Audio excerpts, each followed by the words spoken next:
फिर से पार्टी वहाँ खड़ा कर रहे हैं।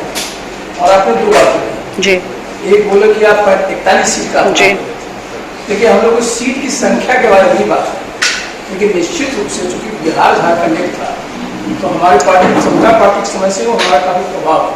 तो जहाँ जहाँ हमारे पार्टी के मजबूत साथी हैं वहाँ पर हम लोग चुनाव लड़ेंगे। और देखिए वोट काटने की बात नहीं होती, वोट प्राप्त करने की। जितनी पार्टी चुनाव लड़ती है वो वोट प्राप्त करती है, एक जीतता है दूसरा हारता है, तो बाकी जितने लोग वो प्राप्त करते हैं। ये तो बहुत ही भुटकटवा है, समझिए 90 का सब जुमला है उस वक्त। इधर से एक सवाल है सर, मुख्यमंत्री ने बापू जी के साथ पाप गिनाया है, उसमें उन्होंने कहा कि सिद्धांत के बिना राजनीति और चरित्र के बिना ज्ञान।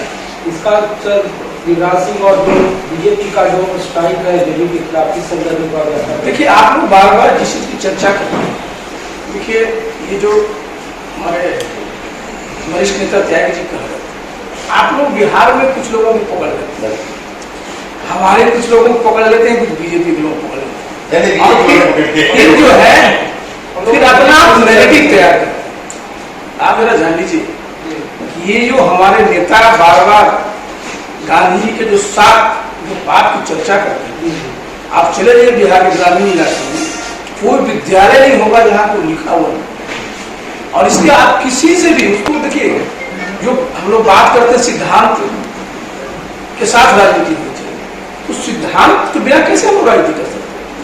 हम लोग सिद्धांत वाले हैं, हमारे नेता कभी भी सिद्धांत से पीछे नहीं हटते। और बाकी तो आप देखिए लोकतंत्र में सबको बोलने का अधिकार है, लेकिन पार्टी हर एक पार्टी का अपना एक नेतृत्व है जो नीतिगत फैसला। ठीक है, नवनिर्वाचित जनता दल यूनाइटेड के जो नेशनल काउंसिल के मेंबर उनका कार्यक्रम था, उसको अनुमोदित भी करना था राष्ट्रीय अध्यक्ष दोबारा चुने जाने पर श्री नीतीश कुमार। मुख्य फंक्शन यही था। अनिल हेगड़े जो हैं वो हमारे चुनाव अधिकारी थे। सर्वसम्मति से नीतीश कुमार जी पुनः 3 साल के लिए फिर पार्टी के अध्यक्ष चुन लिए गए। और उनका जो बड़ा संबोधन था उसकी जो मुख्य बातें हैं संक्षेप में बताता हूँ, बाकी आप लोगों ने कवर भी किया है। एक तो हम नीतीश कुमार जी के संबोधन में जो मुख्य चीज थी, पार्टी को राष्ट्रीय पार्टी का दर्जा मिले, ये उनकी इच्छा और अभिलाष। हमारी पार्टी बिहार में, हमारी पार्टी अरुणाचल में मान्यता प्राप्त दल है। मामूली डेसिमल के असर से हम लोग नागालैंड में रह गए।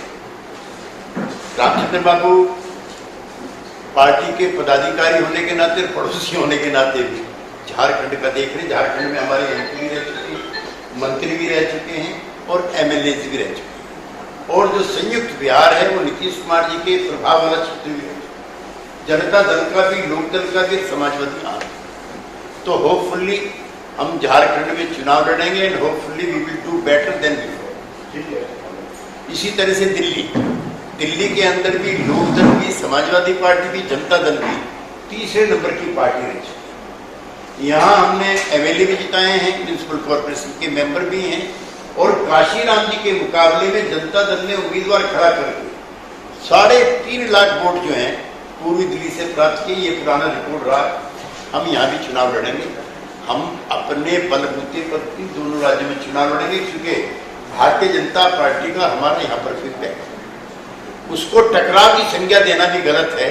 पहले हम लोगों का पैक्ट था दिल्ली में भी, झारखंड में भी, उत्तर प्रदेश में भी, आपके राजस्थान में भी और कर्नाटक में भी, लेकिन अब नहीं। हम अपने बलबूते पे चुनाव लड़ेंगे। नंबर 3, इस समय लोहिया और जेपी की जो लीगेसी वो कमजोर भी पड़ी है और उसकी छवि भी धुली। डॉक्टर लोहिया भ्रष्टाचार विहीन, परिवार विहीन, जातिवाद विहीन जिस पार्टी के पथ प्रदर्शक थे, हमें बहुत तकलीफ के साथ ये बात स्वीकार करनी है कि अन्य दल जो आज लोहिया और जेपी का नाम लेकर के चल रहे हैं वो लोहिया जेपी के सच्चे उत्तराधिकारी नहीं। इसलिए आज एक प्रखर सोशलिस्ट पार्टी जैसी पार्टी की भी आवश्यकता है और लोहिया और जेपी के सच्चे उत्तराधिकार के रूप में पार्टी स्वीकारती है कि नीतीश कुमार जी उसके लिए सबसे उपयुक्त है। इसलिए इस पार्टी को राष्ट्रीय पार्टी का दर्जा दिलाना, समाजवादी आंदोलन की हेरिटेज के रूप में या दूसरे उत्तराधिकारी के रूप में इस पार्टी को सशक्त बनाना का इस समय मेन उद्देश्य है। 3 साल के नीतीश जी बने हैं कि नहीं। जो सबसे महत्वपूर्ण खबर है वो आप लोगों के लिए है कि बिहार के अंदर अब कोई कंफ्यूजन अमित शाह जी के वक्तव्य के बाद नहीं बचा है। हमारी पार्टी पुनः रिअफर्म करती है कि 2020 का चुनाव हमारे लिए कोई बड़ी चुनौती के रूप में नहीं, और आज आपको आश्वासन देना चाहते हैं कि हम 2015 नहीं 2010 से बेटर हमारी परफॉर्मेंस होगी। तीनों पार्टियां इकट्ठे मिलकर चुनाव लड़ेंगी और हम लोगों के बीच में न सीटों का बंटवारा है, न व्यक्तित्व का बंटवारा है, नेतृत्व का बंटवारा है। ये प्रश्न भी अब ये इस पर विराम लग जाना चाहिए कि हमारे बीच में कोई विवाद है। जहां तक आइडियोलॉजिकल इश्यूज हैं, भारतीय जनसंघ और समाजवादी पार्टी के लोहिया जेपी और नरेंद्र देव के उस समय भी जब श्यामा प्रसाद मुखर्जी थे या दूसरे नेता थे तब भी अलग अलग राय रहती थी। लेकिन जो राष्ट्र की एकता के जो बुनियादी मुद्दे हैं उस पर पार्टी केंद्र की सरकार को मजबूत करने की पक्षता है। सेना का जो रोल है, उसकी जो भूमिका, उसका जो शौर्य और पराक्रम है, उस पर कोई सवाल हम नहीं उठा। जो विदेश नीति के प्रश्न है उस पर आंख बंद करके हम सरकार के साथ हैं। नागालैंड का भी आज जो बातचीत चल रही है उसका भी जिक्र राष्ट्रीय अध्यक्ष ने किया। नागालैंड की और NCCN-IM की जो बातचीत चल रही है उसमें भी हम चाहते हैं कि नॉर्थ ईस्ट में अगर शांति परमानेंट स्थापित करनी है तो वो जो अकॉर्ड पहले हुई थी वो अकॉर्ड जो है और इफेक्टिव तरीके से वहां बने। बाकी तो नया कुछ है नहीं, क्यों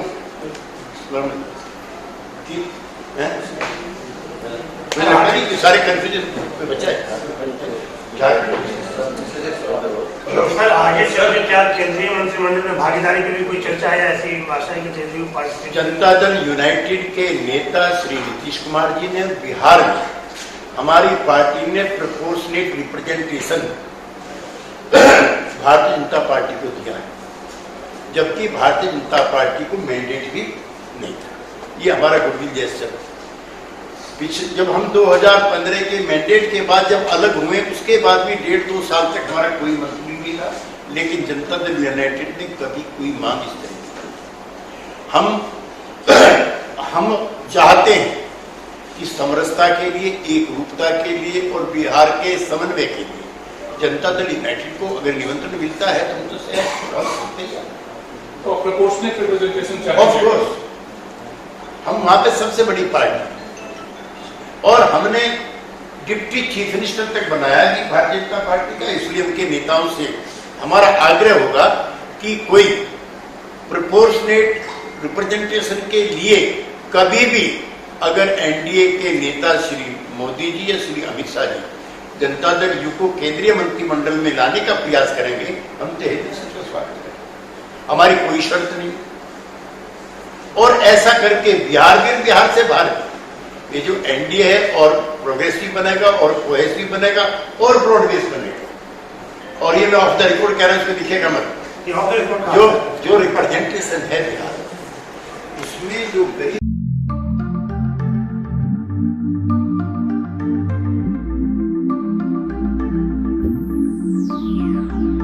चलो चलते हैं। पर कहाँ? एक सरप्राइज है आपके लिए, थोड़ा सा वेट करो बट चलो। Oh really? Yes. I like surprises, but make sure कि सरप्राइज अच्छा होना चाहिए। डोंट वरी डियर, ये बेस्ट सरप्राइज होगा अभी तक का। पापा मुझे भी सरप्राइज चाहिए। हाँ बेटा, ये सरप्राइज आपके लिए भी है, चलो।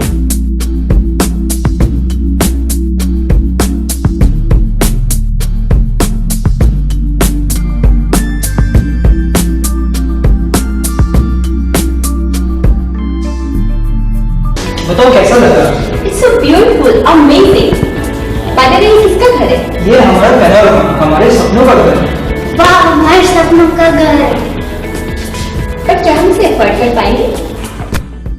Hello sir, hello ma'am. Panorama township की यही खासियत है कि ये बिल्कुल ही अफोर्डेबल है।